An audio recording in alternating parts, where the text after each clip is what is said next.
Good afternoon, Angela. It's very lovely to have you over, and thank you for dedicating your time today to meet me. It was impromptu completely, wasn't it? It was indeed, and it's my pleasure to be here. Okay, well, how are things actually? Because this interview that we are carrying out today was because you started to receive a lot of messages from the people you have on the ground in Mukuru in Nairobi, Kenya. You have an organization that I want you to actually tell a little bit, the people who will be listening to this recording.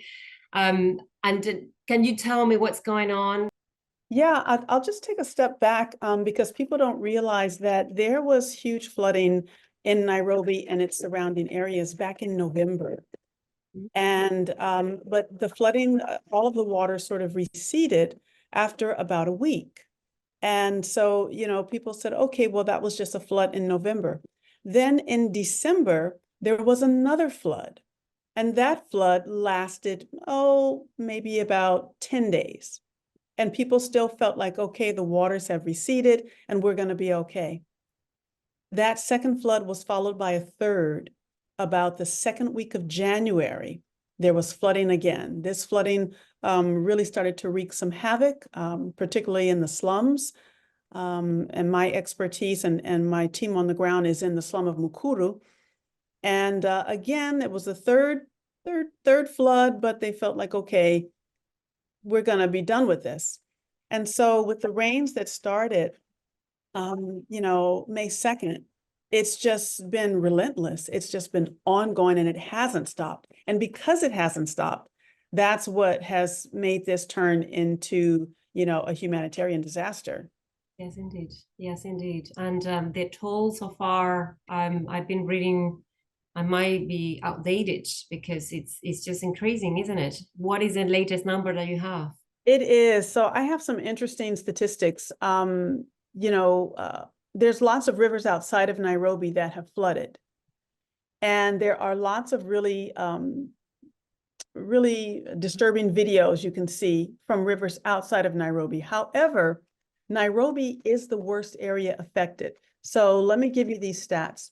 So in rural areas, 165,500 families have been affected by this flood. In Nairobi only, 147,000 families have been affected. So we're talking about all of the rural areas, 165,000, and Nairobi proper, 147,000. So the numbers are great in both areas, but thinking about the land mass outside of Nairobi versus inside of Nairobi, this really takes its toll on the infrastructure and the people who live in the city. And with that, 33,100 people were displaced in rural areas, and 21,000 people, families have been displaced in Nairobi. So when you think about 33,000 versus 21,000, again, those numbers are pretty close. But the comparison between the space out in a rural area and the tightness of being in the urban city is what makes disasters like this in cities so much more egregious. Yeah, I was actually in touch today after, well, interestingly, when you messaged me, I also was receiving messages from my contact at the Red Cross, but also I have a contact from an organization that's called No One Out. It's an Italian organization based in Kenya as well. They are obviously doing groundwork. And a lot of people messaging me, I don't know why, but all at the same time saying, this is getting bad and we need help. Um, and this person, one in particular, she works for the Mukuru Promotion Center. You might have actually had the opportunity to meet her. She was telling me that the whole Mukuru, all the slums around the center and the school, they have been demolished completely. It's I suppose obviously it's a safety measure, but what is happening is, as you very well said, is displacing people.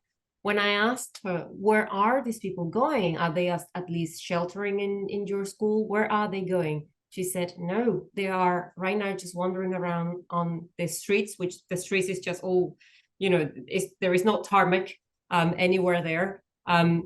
And so they have nothing at the moment. They lost every single belonging item, anything. Yeah.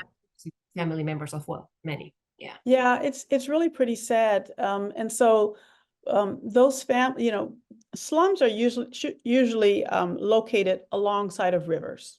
Yes. And that goes back in history. That goes back to colonial times and countries gaining their independence and countries deciding to modernize. And back then in the 60s, modernization included areas for industry to set up, and industry would set up along rivers because they would dump things in the rivers. That's back when we used to dump stuff in rivers. But if you could live somewhere near the river, then you could also be close to work, to jobs. And so that's how these informal settlements began. And so with the slums being along those rivers, when those rivers are overflowing, the homes really are affected. And that source that you talked about, I did write down the statistic from them, and they were saying that 243 adults were displaced.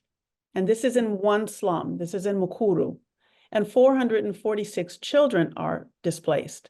Now, I believe that those numbers are higher now because, yes, I am a professor, but I do have a small nonprofit, a CSO, that's on the ground and focused in Mukuru.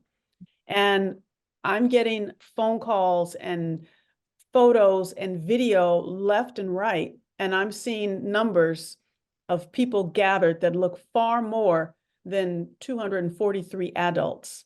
I mean, I'm seeing everything. It's absolutely crazy, and I will be able to post some of those on my website, but not all of them out of respect for the people.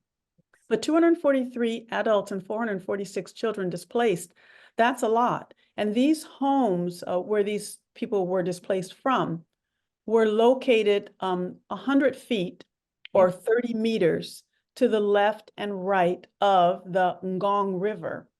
And so you're right, it was a safety measure. The army came out, and the army always looks scary, but they came out with large bulldozers.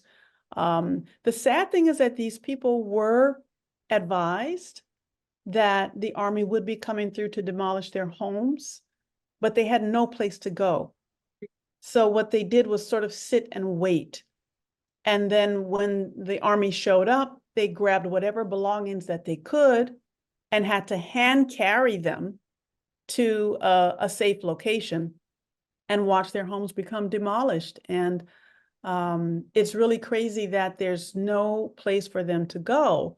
I did a little bit of research because I had been hearing about the UN Habitat setting up tented areas for people who are displaced to go to.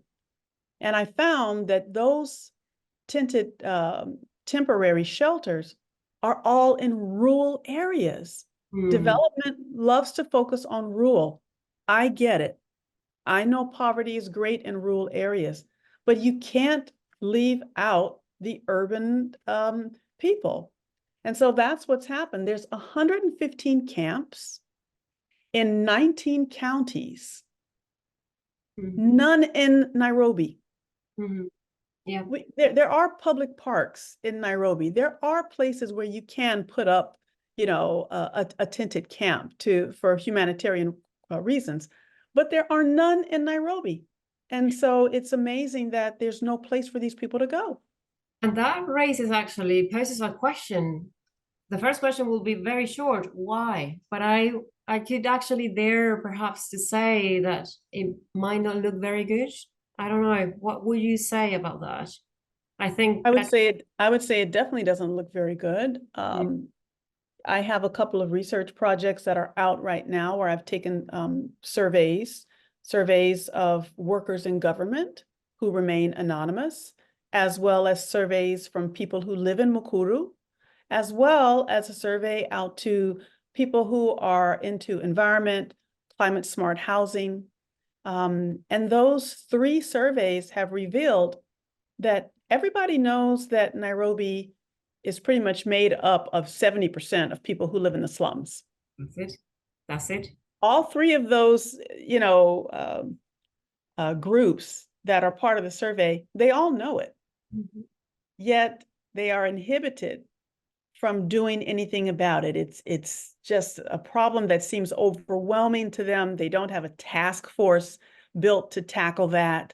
And they still want to pretend, because Nairobi is a beautiful city, they want to pretend that 70% of their citizens don't live in slums. Yeah. Well, Kenya is growing economically. It is, and that's the reality. But because of that, many people in governments, they actually want to hide, the actual reality instead of tackling it. So it's just brushing under the rug, isn't it? But now you just mentioned something incredibly crucial, which is 70% of the population live in slums. That tiny 30%, it's all confined in, the very center of Nairobi. Yes. So in that interview, I recall that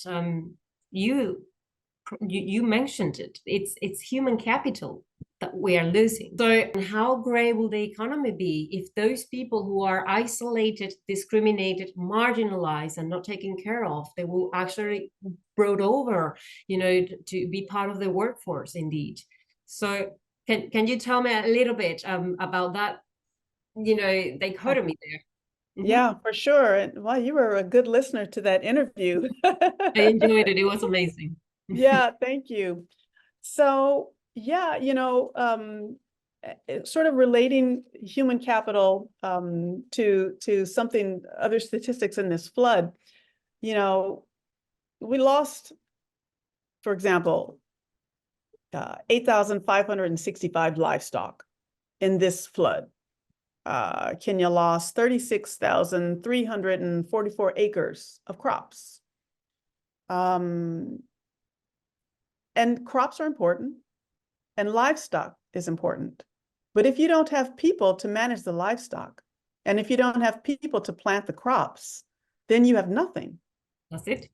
So, for me, even a more stronger statistic is that 608 small businesses so far have been lost because of this flood. 39 schools have been closed and shuttered because of this flood. 11. Indeed, and they have been, as I've been told, since actually April. April 29th. Right, exactly.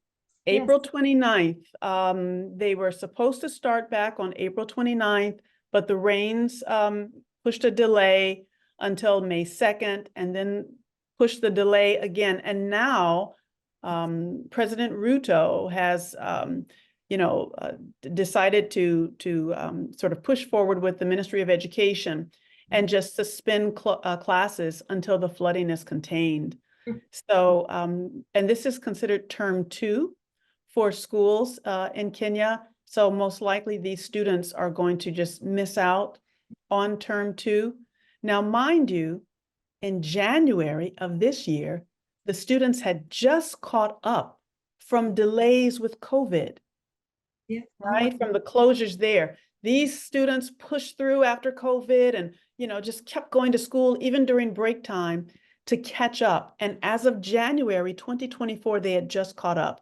And now they're going to be another term behind for sure. And so when you talk about human capital, it's really important to think of, to keep it simple, who runs the world? People, right?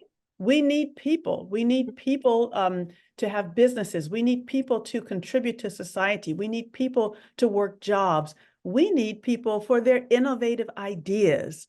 We need people to pay taxes. We need people to pave roads. We need people to build solar towers. If you don't have people, you have nothing.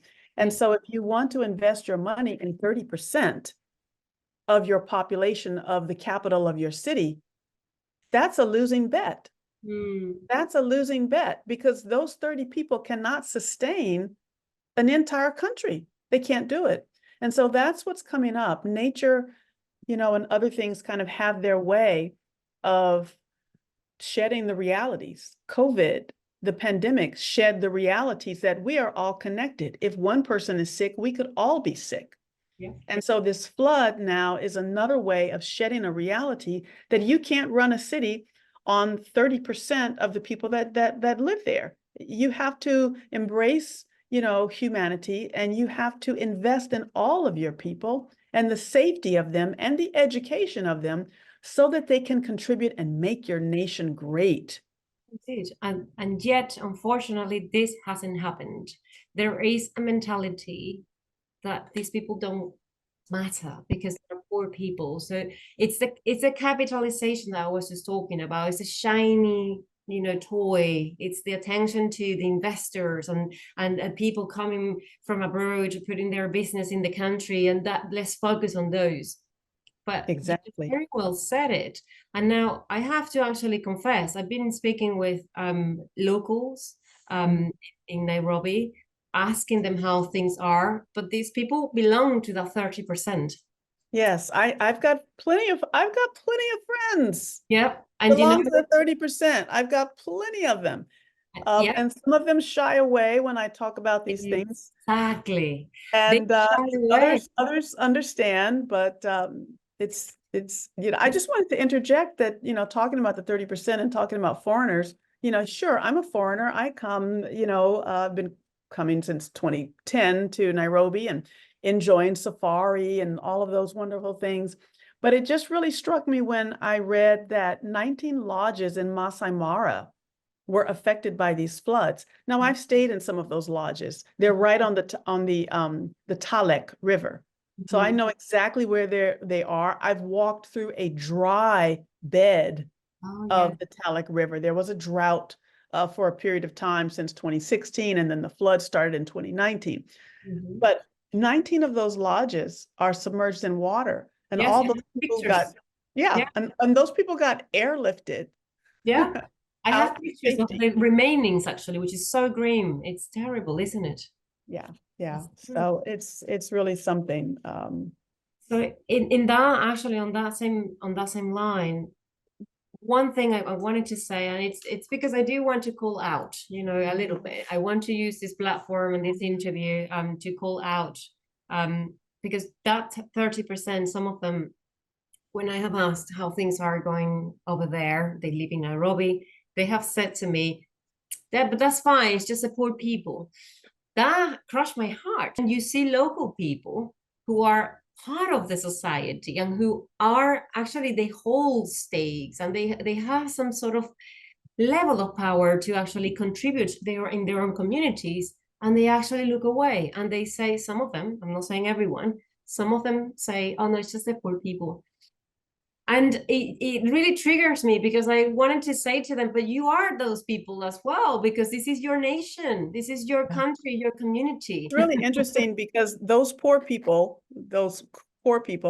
uh, Mukuru alone, Mukuru is one of 19 slums that surround Nairobi. Mukuru brings in approximately 65 to 70 million USD per year. Oh dear. Oh, that's a big number. That's a big number. And that Kibera is larger than Mukuru. Second Mukuru is, largest in the world. yes, yeah. So, that's good money. And a lot of that money is not being captured, even for tax purposes. Not that I want to tax the poor, but you got to kind of balance things out and play both sides. You got to make government happy in order for the government to be able to offer more resources. And so that's, $70 million that's wasted. It's gone because they have not brought these people into the fold. I was speaking about how in July of 2023, Africa, the heads of state came together for the first human capital summit. And this summit was held in Tanzania.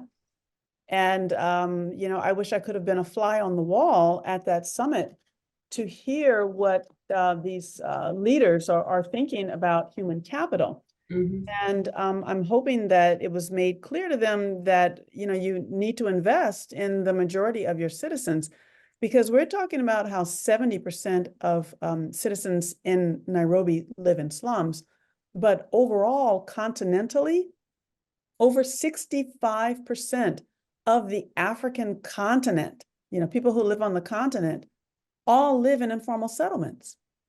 So even if I said 55%, That's still a stark number.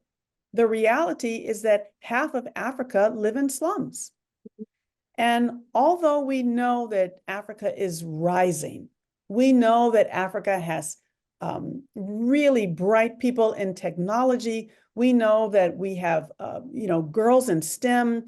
We know that there's a huge investment in new technologies, a huge summit that happens in South Africa every year. It happens in Pretoria, where outsiders come in, Gates Foundation, huge companies like that, pardon me, and spend, millions and billions of dollars backing some of these innovations. So it's not that Africa doesn't have talent, but it is very true that you can't depend on a small amount of talent to bring your country to the powerful position it deserves. From my perspective, Africa deserves its chance to be on the world stage as a power. It is a power. It's a sleeping power, but it's mostly asleep because it's not investing in its people. Yeah. So there is a clash there that it's if governments and actually communities and people like you, like me, every single person, if we don't get involved and we don't find a way to create a bridge, what's going to happen is there will be, once again, another division of class, very actually stark and very sharp as well. The problem with this is not just this, it's the radicalization and the resentment as well that society will build, because we don't think about those consequences. But the problem is, if you become an elite, it's going to create a lot of resentment around, and people will at some point, rebel against it. So, Yeah. and children who are right now losing the opportunity to study as well, they are already staying behind. Yeah. So what's going to happen? These are people who will be prone to radicalization. They will be prone to engaging in crime. Yeah, that's really critical. When we think about people being left behind, sometimes you're left behind by health issues. We're talking about all this water that has now pervaded homes in many of the area's slums. Stagnant water equals cholera. Correct. Very simple. Etc. Stagnant water is going to equal cholera. Stagnant water and heat equals more mosquitoes that are, sort of enjoying that warm water. And we don't know what those mosquitoes could be carrying. We know that malaria is a big issue across all the countries in Africa, and especially in Kenya. So, right now, as far as fatalities with the floods that are occurring now, there's 232 fatalities. Now, those are ones that are known. Of course, it's going to rise because there are people who are missing right now. There are 90 people missing. I'm sure there's more than 90 people missing in that total country. Of course. But those are the stats that we have right now, and 125 injuries. And the rescue missions are ongoing for people who are trapped, ongoing for bodies who we know that they've gone down the river and we can't find them. And so all of those things are going on. One thing that people in Mukuru slum are doing is something that I'm super proud of, because my organization started creating these new barazas. A baraza is known as a meeting point. We call them landmarks. Sometimes we call them focus points or community centers. But this is a community sort of center that's outdoors. It doesn't have a shelter. It's basically a wall that the YOD team has created, this lovely, artful, colorful mosaic full of affirmations, that education is important, health comes first, things like that. But those mosaics on the walls are now barazas, or meeting places.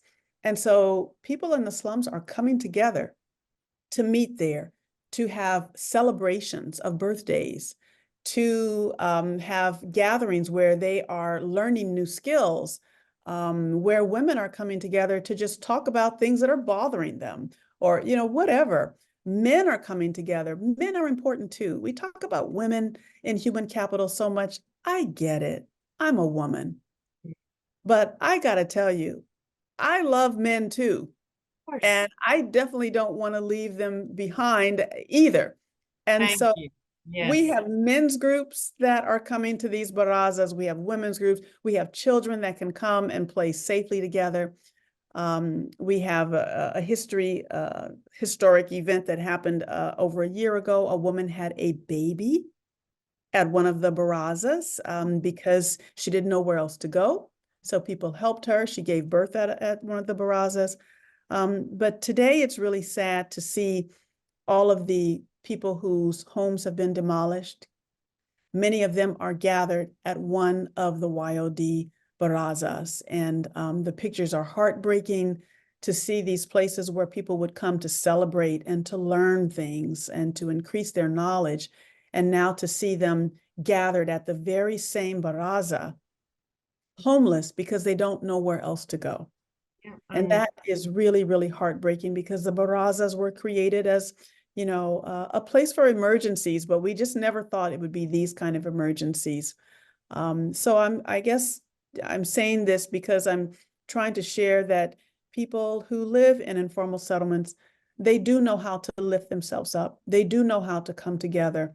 Um, Having more support from government would be even better, but they are not without resources. They do know how to care for each other and to contribute to society. I think this chat, informal interview that we're having here should also be a call for action for governments, the local governments, to know that whilst we are trying to help from the western side of the world, we are trying to help. They need to protect their own communities, and they need to understand that all these people who live in slums, they matter individually. Each of them, they matter. I've met many young students as well, who many of them, they are students, they are in the age of becoming a student, but they are actually not really going to school because they have no resources, they have no uniform, they have no clothing, they need to look after their mother or grandmother because there is no one around. They also have experienced domestic violence. It's a massive disaster, and it's a social crisis that we need to really pay attention to. Mostly so businesses who want to open and settle in the region. I think it's important that we all become human rights advocates. And it's important if we have capital, even if we're not a charity by default, why not? Why cannot we become a little bit of a charity and help each other? I think it's incredibly important. Yeah, it's super important. And, I just want to say that, I've been working to improve lives and livelihoods in informal settlements since 2010. And so now I collaborate with Kenyans, because it's not an outside job. It's not, Angela the Westerner that wants to come in and solve this huge problem. No, it is Angela that wants to solve the problem, but I know that I need to work with Kenyans. And so, interesting enough, all of my current research is with Kenyans. I saw that on your website, which is Yeah, really commendable. And it's I work with Kenyans, and so that way, we Maybe. work together. We work together to try to come up with solutions for this and that. I even have a course at the university where I am literally going to be partnering with Kenyatta University master's degree students Beautiful. to come up with different solutions for these very issues. I'm bringing 14 US master's degree students this summer to come up with ideas. So it's all about, let's come up with some ideas, let's figure out what can work, and let's be a resource to the people, a resource to the different ministries, a resource to the government at large to share ideas. So I want Kenya to be on top. I want Kenya to be a beacon of light and an example for the other countries in Africa for how they can, what I call, settle the informal settlements. And It's incredibly commendable what you do. I have to actually say it. It's brilliant, and I will definitely show as we publish this interview. I will be showing a link to your website, because we also, and part of this interview, the purpose of this interview is to raise funds because of what's Yes. happening. The currency in Kenya, it's completely different from the dollar, the pound, and the euro. So a person donating £10, €10, $10 will be Goes a helping long way. incredibly. Exactly. Yeah, that's it. That's it. So it's YOD dash international.org. And this organization is a registered 501(c) in the United States, and it's currently under review to have its own identity and branch in Kenya. So any day now that should come through. Nevertheless, it's attached to a federally approved bank account, so everything is secure. You can donate on the homepage of the site, and I just want people to know that I'm a real stickler when it comes to where money goes. Mm-hmm. I'm a real stickler. There's got to be receipts. There's got to be photos of where you bought it, and then how it gets from here to there. I need photos of that. Who you gave it to. I need photo. I need all of that. And then when I'm on the ground, I need to go and see, where is that thing that we bought you, right? Right.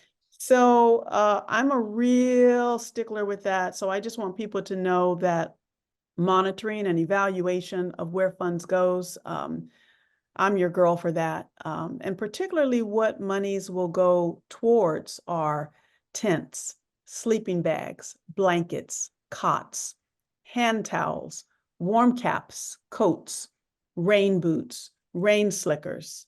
And then there'll be funds that will go for things like rice, beans, 5-gallon water tubs per family, broth paste. I know that sounds a little funny, but chicken broth or beef broth goes a long way when you don't have anything else to eat. And so if you have the paste and you have water, you can drink it hot or cold. And some power bars that have protein in them so that people can get good nutrition. One of the things when there's rain constantly like this, one of the things that's an issue is, children developing and growing. And a lot of kids who are already suffering from stunting get they experience even worse nutrition during times like this when there's no shelter. And so the power bars, even though it sounds like, oh, what are they, climbing Kilimanjaro? No, they're not climbing Kilimanjaro, but they need those nutrients in order to keep themselves going. We're going to have a lot of spillover as far as deaths are concerned because of poor nutrition. We're going to see a lot of stats come out of this flood that are going to be very alarming. Think of women who are pregnant right now and due to have a baby, but are displaced out of their homes. Where are they going to go? We're going to have a lot of problems. 192 dams broke Yes. in Kenya from this flood. 12 are at high risk in Nairobi. Anytime. Anytime now, because the rain is not slated to stop until after the middle to the late part of this month. So we need all the help we can. Big money is always welcome, but small money goes a long way, and we are very appreciative of it. Yes, yes, indeed. And like I said, each of us, we need to pay attention to what's happening. And one thing I need to reiterate is this is an issue that concerns us all, because yeah, I know that people might say how and why. I know it can be difficult for people who don't really have a strong sense of empathy to understand, and that's now a psychological thing that I cannot get into. I can talk about that in maybe another interview episode. But it is important to develop empathy, and it is important to recognize that even if it's not happening to us right now, these are people who, as we are speaking right now, I'm going to just look back because it's getting darker here. I'm in London. and they are 2 hours apart from us. So they are now 9:50. It's going to be 10 o'clock. It's dark. So they are right now cold. It's raining where they are. We need to think about those elements. This is where we need. I know that many people want to preserve their mental health, and I know it can be very depressing indeed, because I myself get incredibly affected every time something like this happens. But this is not to say we're going to just turn away and ignore what's happening. So like I said, $5, £5, €5 at least. That's not going to ruin anyone, but it's going to help a family to have some food and to survive one more day until we find all together a solution, and we can move forward for Kenya indeed to grow as a community and as a developed country as well. We can definitely not talk about Kenya being a developed country while this is still happening. It is not a developed country. We need to aim for it indeed.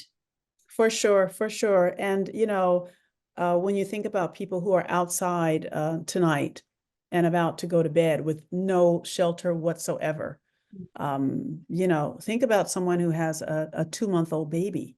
Right. And the body temperature of a baby is going to be more susceptible, more vulnerable.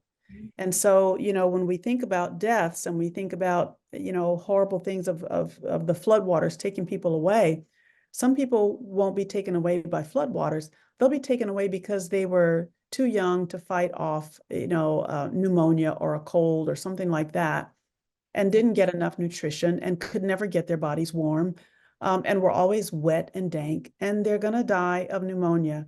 And I know that I'm going to get photos and texts and of so many people like that. There is someone in my team right now, and in my team with an 8-month-old. I don't know what's going to happen, So know that I am on the ground as of Monday. And when these dollars come in, I am there to make sure that things are going well. I am there until the end of the month. And I plan to do as much good as I can, but I cannot do it alone. I cannot do it alone. I need, whatever donations that come in. And then for people who are listening who still can't quite, get the compassion feeling, hey, think about another disease cropping up from this stagnant water, something new that becomes the new coronavirus. It will be.